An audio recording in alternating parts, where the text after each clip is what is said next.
Quanto è stato difficile, allo stesso tempo anche divertente, farsi trasportare dentro il mondo di Wonder Boys.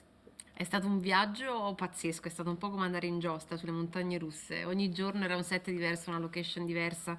un'esperienza diversa. Eh, per me proprio interpretare un ruolo così lontano da me è stato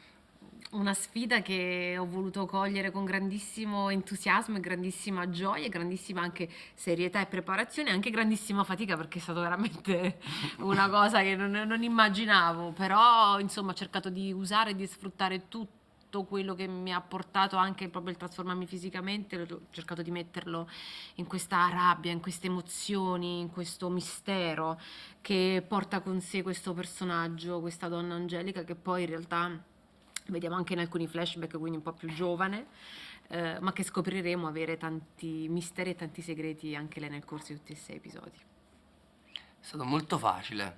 perché poi giravamo in posti che un certo tipo di energia proprio te la davano, ce la respiravi, capito? Ovviamente con le difficoltà del caso, perché girare nei sotterranei, che sono posti molto umidi, fuori faceva molto freddo, però comunque si era creato un clima che un po' grazie al luogo, un po' grazie al cast e la storia che era molto forte, ti trasportava letteralmente, cioè è stato semplice abbandonarsi, forse è stato difficile evitare di perdersi tanto che era forte, no? Però sì, questo.